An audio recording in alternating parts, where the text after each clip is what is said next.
Hello, j'espère que vous allez bien, je vous retrouve aujourd'hui dans cette nouvelle vidéo. Sur ce, je vous laisse avec la suite.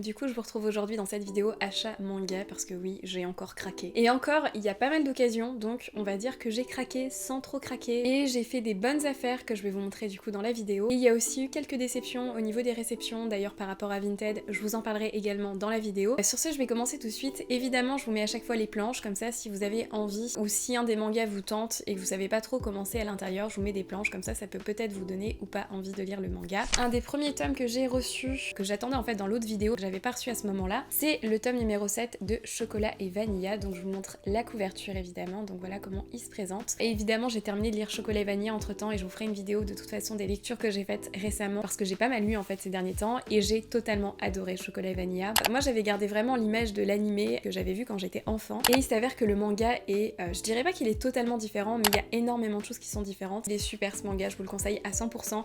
J'ai adoré les dessins de Moyoko Hano que je trouve assez caractéristiques, enfin voilà, de toute façon je vous en parlerai dans une vidéo très prochainement. Ensuite j'ai reçu le tome numéro 2 de Dreaming Sun, donc je l'avais précommandé il y a un mois je crois. Voilà, j'attendais avec impatience de lire le tome 2 parce que le tome 1, on va dire que quand je l'avais acheté dans la première édition, je savais à peu près ce qui se passait, même si quand je l'ai relu, il y avait de la redécouverte parce que je me souvenais pas de tous les détails. Mais du coup dans ce tome 2, j'ai pu découvrir des choses que je ne savais pas et j'adore. Alors ce que j'aime bien dans ce manga, c'est que ça va vraiment peu à peu, on installe la relation de chaque personnage, on installe vraiment tout ça de façon pas trop rapide ni trop lente. J'ai hâte de lire le tome 3, je l'ai déjà précommandé, je crois qu'il va sortir là fin mars, je crois vers le 31. Donc j'ai hâte de voir ce qui va se passer dans la suite, je vous en dis pas plus là mais je vous ferai un retour dessus. Voilà comment le tome se présente.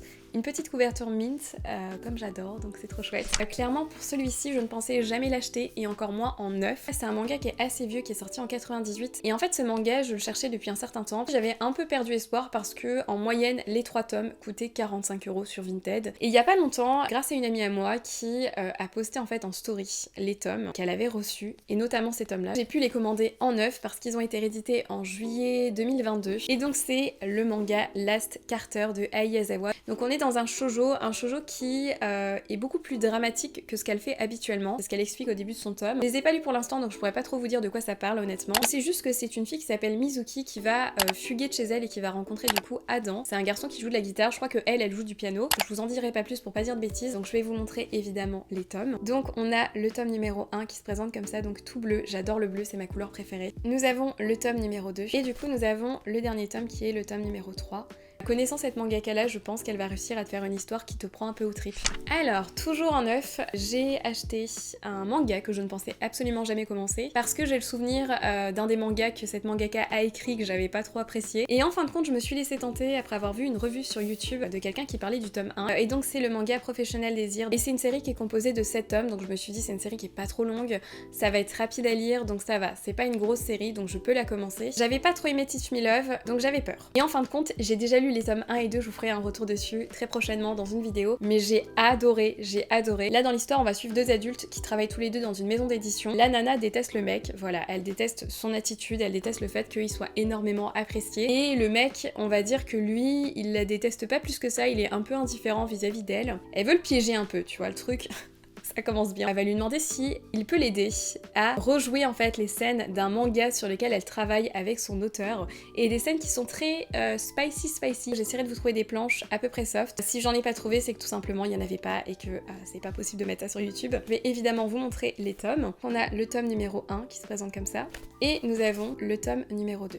Toujours dans les shoujo, j'avais envie de commencer ce manga depuis un petit moment, ça fait très longtemps que je le vois passer sur YouTube. Donc c'est le manga Irrésistible. J'ai trouvé les 2 premiers tomes en occasion. Je me suis dit que ça pouvait me permettre de me faire un premier avis sur le manga et je sais pas encore si je vais continuer pour le coup parce que j'ai trouvé que ça allait extrêmement vite et je m'y attendais pas. Le premier tome va très vite, il y a des scènes tu les vois pas passer, il y a même des moments où j'ai l'impression qu'il manque des pages, enfin c'est assez bizarre. Après en vrai le tome 2 j'ai bien aimé, donc je pense quand même continuer mais je vais surtout essayer de trouver les tomes en occasion. Dans cette histoire on va suivre Serena qui est au lycée et qui va un jour retrouver sur sa table de classe les paroles d'une chanson qui sont griffonnées et elle va essayer de savoir en fait qui a écrit les paroles sur sa table et elle va se rendre compte que c'est Mizukawa qui est en fait un des garçons qui est en première, enfin qui est plus âgé qu'elle et elle va essayer de se rapprocher de ce garçon là, elle va lui déclarer très rapidement sa flamme. Voilà, c'est un petit shoujo tout mignon donc voilà, on va continuer et on verra bien ce que ça donne.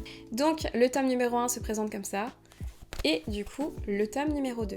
Voilà. Là, on va passer à un seinen. C'est un manga que j'apprécie énormément, que j'avais regardé en animé, je crois, donc en 2017 quand il est sorti. Sauf qu'à ce moment-là, je voulais lire le manga et il n'était pas encore édité en France. Et en fin de compte, il a été édité l'année dernière et forcément, j'achète la suite au fur et à mesure. Et donc j'ai pris le tome numéro 2 de Scumwish. Donc là en fait on va suivre Hanabi et Mugi. Hanabi et Mugi sont tous les deux au lycée, donc ils sont tous les deux lycéens. Et ils sortent ensemble, voilà, c'est un peu en apparence le couple parfait. Et il s'avère qu'en réalité, ils ont un secret. Ils sont tous les deux amoureux de deux autres personnes. Hanabi est amoureuse en fait de son ami d'enfance qui s'avère être son professeur principal. Et lui il est amoureux de son ancienne prof qui lui donnait des cours de musique. Et en fait Mugi et Hanabi vont tous les deux faire une sorte de pacte. C'est-à-dire qu'ils vont se dire écoute, on sort ensemble et ça va nous permettre de combler ce manque affectif. Moi j'ai beaucoup aimé ce manga, vraiment j'ai adoré. Du début jusqu'à la fin j'ai trouvé que c'était plutôt réaliste et plutôt logique. Et j'aime beaucoup les dessins aussi donc franchement je peux que vous le conseiller. Voilà comment se présente du coup le tome numéro 2 qui est très joli, j'adore les couvertures. Ils font vraiment quelque chose de très beau et je trouve que cette deuxième couverture est sublime. Et c'est une série qui est composée du coup de 9 tomes. On me l'a énormément conseillé et ça depuis peut-être 5-6 ans. Et c'est vrai qu'à ce moment-là je n'avais pas forcément envie de le commencer parce que j'avais d'autres séries en vue. Et en fin de compte je les ai trouvés en occasion, du coup je me suis dit bon, tu vas les commencer et tu verras bien ce que ça donne. Et c'est le manga Fruit Basket, donc je pense que vous connaissez parce que ce manga là est extrêmement connu. Donc là j'ai pris les 2 premiers tomes doubles, donc c'est l'équivalent de 4 tomes. Alors je suis pas forcément fan de ces Perfect éditions parce que je préfère les anciennes éditions que j'avais très envie d'acheter. Le problème c'est que il y a certains des tomes qui sont assez compliqués à trouver, du coup je me suis dit je vais pas me lancer là-dedans. On a le tome numéro 1 avec du coup Toru dessus et derrière on a sa mère aussi. Et du coup on a le second tome avec Yuki et avec Kyo derrière, voilà. Au niveau de Fruit Basket, j'ai déjà vu l'animé donc je connais la trame, mais comme j'ai jamais lu le manga, ça sera quand même une découverte, donc j'ai vraiment hâte de voir ce que ça va donner. Je vais commencer avec ces 2 premiers doubles tomes, et si ça me plaît, j'achèterai la suite. Évidemment, je vous ferai un retour sur ce manga très prochainement. Avant de passer au shonen, je vais vous montrer un josei que j'ai trouvé. J'ai acheté l'intégrale de Happy Mania de Moyoko Hano. C'est un manga qui a été édité chez Pika Édition dans la catégorie josei, et donc il est composé de 11 tomes. Je connaissais pas du tout ce manga, j'en avais jamais entendu parler, et comme j'avais envie de lire une autre œuvre de Moyoko Hano, je me suis dit bah tiens, je vais regarder ce qu'elle a fait. Je vais vous en parler rapidement, je vais vous montrer les couvertures avant et je vais vous faire un petit résumé de ces tomes. Nous avons le tome numéro 1, le tome 2. On est dans des couvertures assez pop et c'est ce que j'aime bien avec ce manga. Donc là on a le tome numéro 2. Le tome 3, on dirait trop la copine de Jesse Pinkman. Donc on a le tome numéro 5, le tome 6, le tome 7, le 8, le 9, le 10, et du coup le numéro 11 où les dessins se sont totalement améliorés, c'est plus du tout le même genre de dessin parce que c'est vrai que c'est un manga qui a énormément de critiques sur son chara design parce qu'effectivement quand on connaît Chocolat et Vanilla, bah on n'a pas du tout le même dessin, donc c'est vrai que ça peut choquer. Quand on arrive vers la fin, sachant que ce dernier tome date de 2001, bah du coup on se rapproche plus des dessins de Chocolat et Vanilla, et d'ailleurs sur l'un des dessins on a trop l'impression que c'est chocolat. Alors attendez, je vais essayer de vous montrer, voilà. Regardez, sur un des dessins, on a vraiment l'impression que c'est chocolat. Alors, je vais vous parler rapidement de Happy Mania, de quoi ça parle. Dans cette histoire, on va suivre une fille qui a 24 ans, qui a eu pas mal de relations, on va dire, pas sérieuses, des relations d'un soir. Mais sauf que là, elle cherche le grand amour, une relation stable, une relation sérieuse. Et on va voir surtout une fille qui galère à trouver quelqu'un. Parallèlement, il faut savoir qu'elle travaille dans une sorte de petite librairie, un petit peu à la Book Off, et elle a un de ses collègues de travail qui est très amoureux d'elle.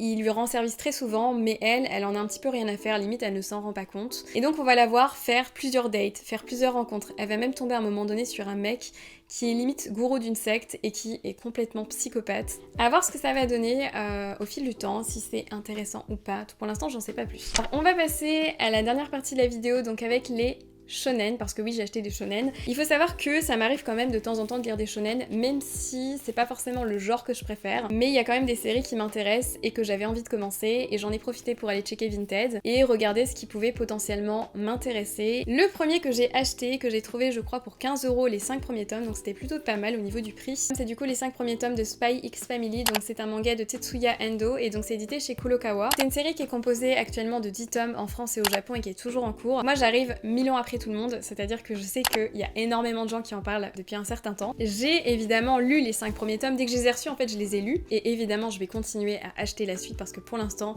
c'est un coup de cœur et je m'attendais pas à ce que ce soit autant un coup de cœur. Je vais vous montrer les tomes, donc on a le tome numéro 1, le tome 2 avec la petite Anya qui est trop mignonne. Je voyais souvent d'ailleurs le personnage de Anya passer sur les profils Instagram d'amis à moi et qui font du tatouage et qui en fait tatouent ce perso. Et je ne savais pas du tout d'où ça venait et c'est en cherchant sur Pinterest que j'ai compris que ça venait de ce manga et c'est pour ça que j'ai eu envie d'aller le lire aussi. On a du coup le tome numéro 3, on a le tome numéro 4 et on a le tome numéro 5. Voilà.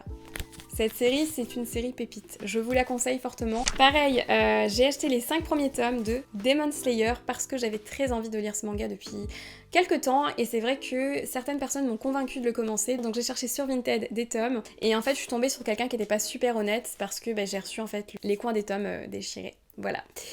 Donc j'étais un petit peu déçue par rapport à ça, mais ça n'enlève pas le fait que j'ai très hâte de commencer cette série. Je me suis dit je vais commencer avec les 5 premiers tomes et si ça me plaît j'achèterai la suite. Surtout que ça j'en entends parler énormément. Pour l'instant je regarde pas l'animé parce que je préfère vraiment commencer le manga et voir après l'animé. C'est une série qui est composée du coup de 23 tomes et c'est édité chez Panini Manga. Je vais vous montrer évidemment les tomes qui sont juste magnifiques. Je trouve que les dessins sont incroyables.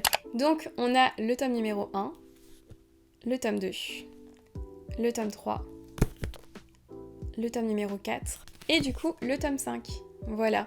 N'hésitez pas à me dire en commentaire si vous aimez bien cette série et ce que vous en pensez parce que du coup pour l'instant j'ai pas commencé à la lire donc je pourrais pas vous donner mon avis. Dernier manga de la vidéo et là je suis super contente parce que à mon sens j'ai fait une très bonne affaire parce que j'avais très envie de commencer à acheter ce manga. J'ai évidemment vu l'animé je pense comme énormément de monde et c'est vrai que je me suis dit bon est-ce que je commence, est-ce que je commence pas et en fin de compte j'ai réussi à trouver les 10 premiers tomes de l'Attaque des Titans sur Vinted pour 20 € frais de port compris et ils sont en super bon état. C'est un classique que j'avais pas dans ma mangatech donc on va commencer à compléter tranquillement. Donc on a le tome numéro 1, le tome numéro 2, le tome 3, le tome numéro 4, le 5, le 6, on a le 7, on a le 8, le 9 et du coup le dernier tome que j'ai qui est le tome numéro 10. Voilà. En tout cas j'ai hâte de lire l'Attaque des Titans parce que c'est une série incroyable et j'ai hâte de voir ce que ça va donner niveau émotion en format papier. Sur ce la vidéo est terminée, j'espère qu'elle vous a plu, que vous avez passé un bon moment avec moi et que peut-être je vous ai donné envie de commencer certaines séries. N'hésitez pas vous à me dire en commentaire les derniers achats manga que vous avez fait. Si vous avez aimé la vidéo n'hésitez pas à la liker. Moi ça me motive et ça me permet de voir du coup si ce format là vous plaît. Et une chose très importante, si vous n'êtes pas encore abonné à la chaîne, n'hésitez pas à vous abonner, c'est 100% gratuit et vous êtes les bienvenus. Sur ce je vous laisse, je vous dis à bientôt pour une prochaine vidéo. Ciao!